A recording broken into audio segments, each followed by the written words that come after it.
Superman 2025, or better yet, Man of Steel thrown into a blender with an Amnesty International flyer and ending up as a kid's birthday party with a clown. And here we go. Ladies and gentlemen, James Gunn, the only man who can take Superman and make him look like the cover model of a vegan cookbook titled Kale is My Kryptonite.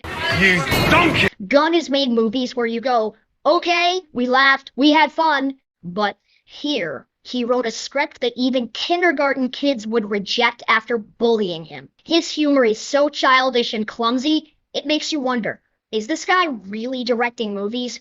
Or do they just let him doodle with crayons and then say, bravo, James, we'll make it a blockbuster? Why not, you stupid bastard? David Corin Sweat as Superman?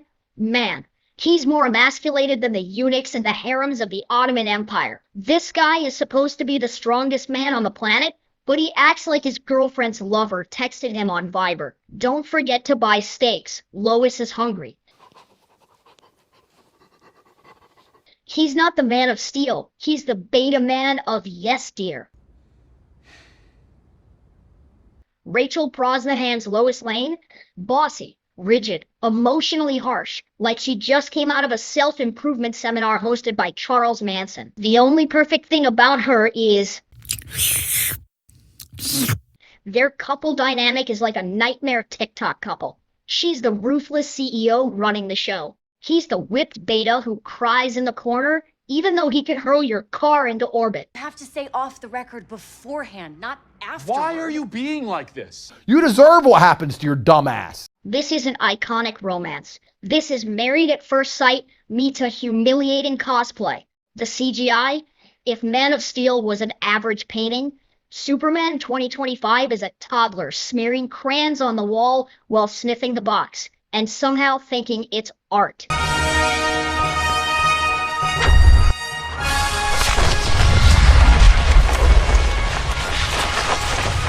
Especially the dog, Crypto. I haven't seen such unnatural movement in years. Crypto.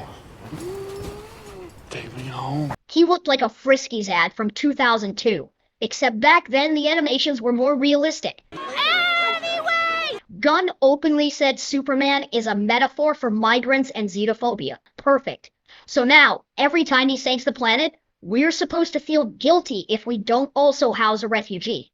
Small detail though, Superman isn't just a migrant. He's a superhuman who can melt your brain with lasers. So the actual message is, refugees might be so powerful that if you don't love them, they'll turn your house into dust. Perfect for integration. Bravo, James. Superman used to fight Lex Luthor. Now he's fighting the alt-right on Twitter. Shame. Shame. Nicholas Hoult? Okay, he tries. But he ends up playing Lex like a spoiled kid whose iPad just got taken away. Yeah, he's supposed to represent the evil billionaire type like Elon Musk, controlling public opinion. But halfway through, you're just bored. When you want a villain, you want a threat.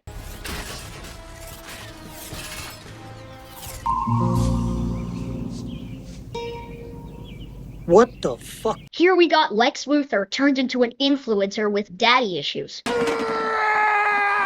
You shut up! The Pocket Universe, yet another way for DC to say, hey, we have a multiverse too, look at us. Except instead of reminding you of the Big Bang, it reminds you of the washing machine when you forget to add fabric softener. Don't think about Marvel versus DC, it's like watching two drunk guys argue about who's going to fall off the balcony first. Conclusion, if you want actual Superman, go rewatch Man of Steel. If you want preachy, woke propaganda served with 2005 level CGI and humor dumber than a toddler's clown party, then dig in and suffer. Within the sound of silence.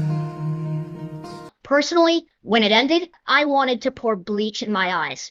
At least bleach doesn't lecture you on politics while frying your brain. I agree.